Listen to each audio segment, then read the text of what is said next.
Assalamualaikum warahmatullahi wabarakatuh. Selamat datang di channel saya. Kalian bingung tentang soal-soal seperti ini, atau ini? Oke. Nah, di video kali ini kita akan bahas soal-soal tentang cara mengerjakan soal rotasi geometri seperti ini. Nah, oke, persiapkan buku catatan kalian karena kita akan belajar bersama-sama tentang soal-soal rotasi geometri. Langsung aja ke soal-soal rotasi geometri.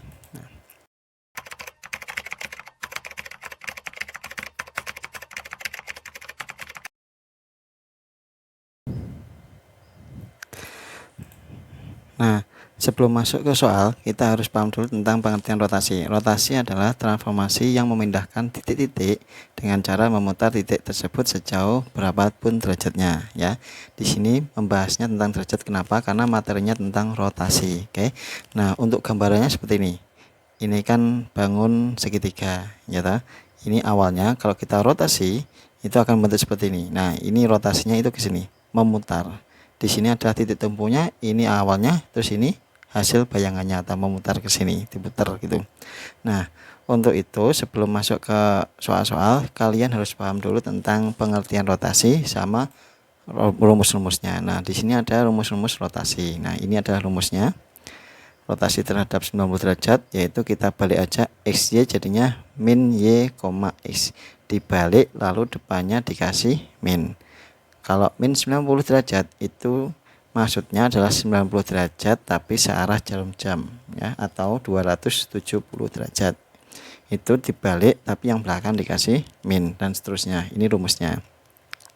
Untuk memahami rumusnya, kita masuk ke soal-soal aja langsung. Nah, kalian tadi kan bingung tentang soal-soal seperti ini, ya. Nah, ini saya contohkan rotasi sebesar 90 derajat yaitu berlawanan arah jarum jam seperti ini.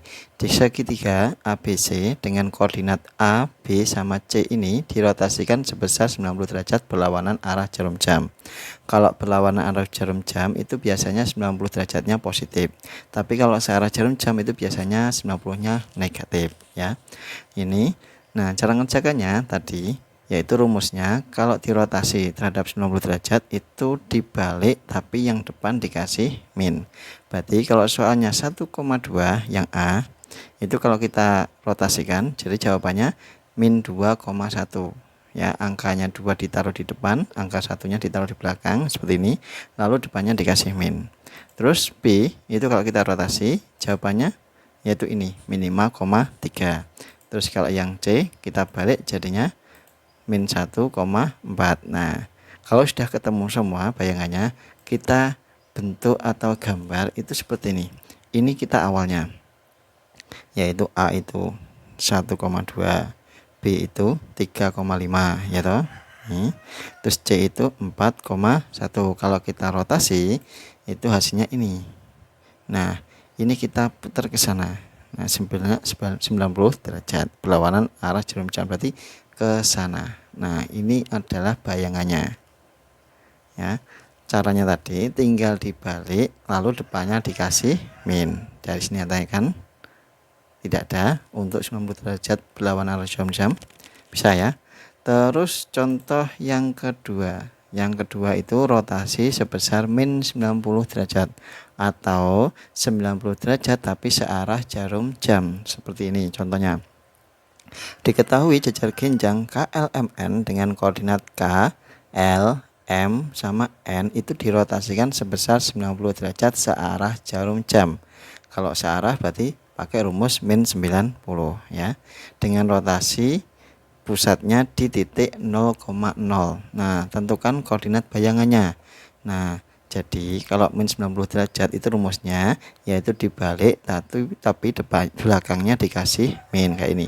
X sama Y jadinya Y, min X, yang bahkan dikasih min. Jadi kalau kita ambil titik K-nya seperti ini 2,1 jadinya 1, min 2. Terus kalau L 5,1 jadinya 1, min 5. Terus M 6,3 jadinya 3, min 6. Itu yang belakang dikasih min. Terus 3,3 jadinya 3, min 3. Nah, ini jawaban atau titik koordinat bayangannya. Kalau kita buat gambar seperti apa? Nah, seperti ini. Ini ada awalnya. Kalau kita rotasi 90 derajat searah jarum jam, berarti putarannya kan sini. Jadinya ini gambarnya atau ini bayangannya. Dari sini ada yang tanyakan? Tidak ada? Bisa mengerjakan soal-soal seperti ini? Kalau bisa, kita lanjut contoh soal yang ketiga. Contoh soal yang ketiga yaitu rotasi sebesar ini seberapa derajat ya, tergantung nanti soalnya, dan berpusat di titik tertentu. Nah, pusatnya bukan di pusat 0,0 tapi di titik tertentu. Nah, contohnya seperti ini. Belah ketupat ABCD dengan A itu 2,0, B 4, akar 3, C itu 2,2 akar 3, dan D itu 0, akar 3.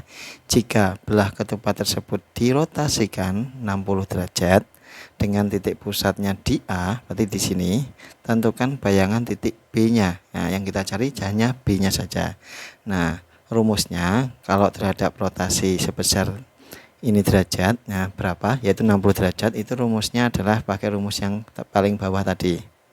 Nah, kenapa? Karena ada titik ininya tertentunya ini, titik pusatnya. Nah, jadi rumusnya cos 60, kalau kita buat sini cos 60, terus di sininya sin 60, di sininya min sin 60, terus di sininya cos 60. Ini ya, tetanya diganti 60, terus x nya sama y nya itu diganti dengan titik B, 4 sama akar 3, x sama y nya. Terus a sama b nya itu titik pusatnya tadi, pusatnya kan di titik a nya adalah 2 sama 0, berarti di atas 2, yang bawah 0. Nah, terus ditambah 2 sama 0 itu titik pusatnya tadi, a nya tadi. Kita cari cosnya 60 sama sinnya 60 berapa. Nah, di sini sudah tahu yaitu cosnya 60 itu setengah, terus sinnya 60 itu setengah akar 3. Tapi karena di sini ada minnya, maka di sini tambahin min. Sin 60 tadi setengah akar 3, cos 60 itu setengah. Nah, terus ini 4 dikurangi 2 itu kan 2. Akar 3 kurangi 0 tetap akar 3. Nah, terus ini kita kalikan. Cara ngalikannya gampang, yaitu perkalian matrik ya, harus paham perkalian matrik dulu. Setengah kali 2 yaitu 1 di sini, terus min setengah akar 3 kali akar 3. Nah, akar 3 kali 3 kan 3, terus setengah kali 3 yaitu 3/2. Terus yang ini setengah kali 2 kan 1, terus ada akar 3 makanya ditulis akar 3, terus setengah kali akar 3 jadinya setengah akar 3. Nah, terus ini kan kita jumlahkan, jawabannya min setengah karena 1 kurangi 3/2 jadinya min setengah. Terus akar 3 kan ini kalau nggak ada angkanya berarti angkanya 1. 1 tambah setengah jadinya 1 setengah akar 3. Nah, ini kan kita jumlahkan setengah min atau hutangnya setengah ditambah 2 berarti disaur 2 jadinya 1 setengah, masih sisa 1 setengah. Terus 1 setengah akar 3 kalau tambah 0 tetap 1 setengah akar 3. Nah, ini jadi jawabannya yaitu 1 setengah, 1 setengah akar 3. Nah, ini soalnya sedikit rumit ya, karena sudutnya adalah 60 derajat. Jadinya nilainya setengah sama setengah akar 3 kalau kita buat cos sama sinnya.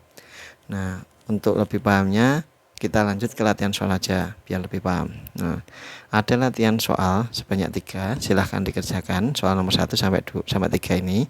Nanti kalau sudah saya mengerjakan bisa dilanjut video ini untuk mengecek jawaban kalian itu sudah benar atau belum ya. Sebelum itu silahkan di pause video ini untuk sambil kerjakan dulu ya. Kalau sudah selesai baru kita lanjutkan. Oke, silahkan dikerjakan. Sudah? Kalau sudah kita lanjut pembahasan soal nomor 1. Nah, trapesium KLMN dengan koordinat 1,1, 4,1, dan 3,3 yang terakhir 2,3 dirotasikan 180 derajat dengan pusat rotasi di titik asalnya 0,0. Lalu gambarlah trapesium awal dan bayangannya. Nah, jadi sudah dikerjakan ya. Kalau sudah kita cokan sama-sama. Nah, karena dirotasikan 180, maka rumusnya yaitu semuanya dikasih min tapi angkanya tetap ya, angkanya tetap. Nah, kenapa? Karena rumusnya tadi. Nah, terus berarti otomatis K itu 1,1 jadinya min 1, min 1. Kalau 4,1 jadinya min 4, min 1. Terus kalau 3,3 jadinya min 3, min 3. Yang terakhir 2,3 jadinya min 2, min 3. Kalau kita buat gambar, karena di sini suruh gambar. Nah, ini adalah titik awalnya atau KLMN-nya ini. Tapi di sini saya buat ABCD ya, sama aja ya. Ini adalah titik K, ini titik L, ini titik M, ini titik N ya.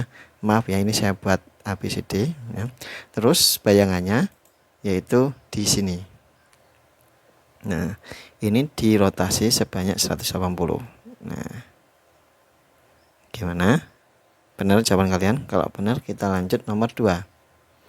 Nah, jajar kenjang ABCD dengan A, B, C sama D dirotasikan sebesar 270 derajat dengan pusat di titik A. A-nya kan 0,0, berarti sama aja ya.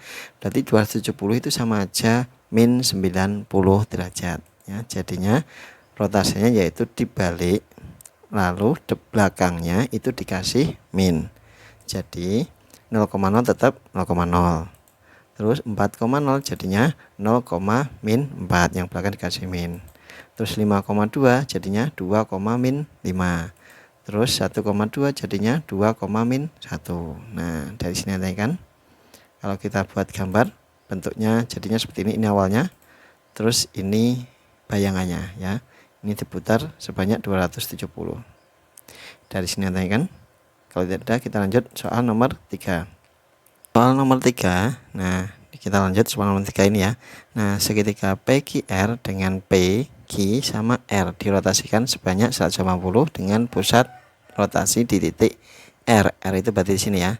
Nah, berarti pakai rumus yang ketiga, yaitu rumusnya ini cos theta sin theta min sin theta cos theta. Terus di sini X min A, Y min B kali AB. Nah, AB itu titik pusatnya, X sama Y itu titik koordinatnya. Nah, di sini cosnya 180, sin 180 dan seterusnya. X-nya min 2 sama 3 itu karena di titik P yang kita cari ya. X-nya min 2, Y-nya 3. Terus 1 sama 2 itu titik pusatnya ini. Nah, karena ini min ketemu min jadinya plus ya di sini. Terus ini tetap min 1 sama min 2 karena nggak ada plus minnya ya. Terus cosnya 180 itu adalah min 1. Sinnya 180 itu 0. Terus cosnya sinnya 180 itu 0, cosnya 180 itu min 1. Sudah ada nilainya. Nah, ini tidak sesulit yang dicontoh tadi karena ini hasilnya adalah 1 sama 0. Terus ini kita kalikan, hasilnya adalah 1 tambah 0, yang bawah 0 kurangi 5 ditambah min 1 sama min 2. Hasilnya adalah 0 dari 1 tambah 0 kan 1, dikurangi 1 hasilnya 0. Terus ini min 5 ditambah min 2 jadinya min 7. Ini jawabannya. Terus untuk yang Q sama kayak tadi, yang ini aja yang dirubah, ininya tidak usah. Kenapa? Karena sama, yaitu A sama B nya tetap min 1 sama min 2, tapi X sama Y nya diganti dengan titik Q 1,1 ini. Terus kita kalikan, ini hasilnya kosin tadi ini. Terus kita kalikan min 1 kali 2 yaitu adalah min 2, 0 kali 3 0, 0 kali 2 0, min 1 kali 3 min 3. Lalu kita jumlahkan hasilnya min 3,5. Jadi jawabannya bayangan P adalah 0, min 7 ini. Terus Q nya bayangannya min 3,5 ini. Kalau sampean bingung tentang perkalian matrik, bisa lihat di channel saya ada perkalian matrik, cara mengerjakan perkalian matrik. Dari sini tanya kan tidak ada, gampang bukan? Nah, intinya untuk memahami soal-soal rotasi atau mengerjakan soal rotasi harus paham dulu tentang rumusnya. Kalau sudah bisa rumusnya, insya Allah bisa mengerjakan. Dari sini tanya kan, kalau tidak ada. Sekian dari video saya. Bila video ini bermanfaat, silahkan like video ini lalu subscribe channel saya ya, biar channel saya lebih berkembang. Saya akhiri, wassalamualaikum warahmatullahi wabarakatuh.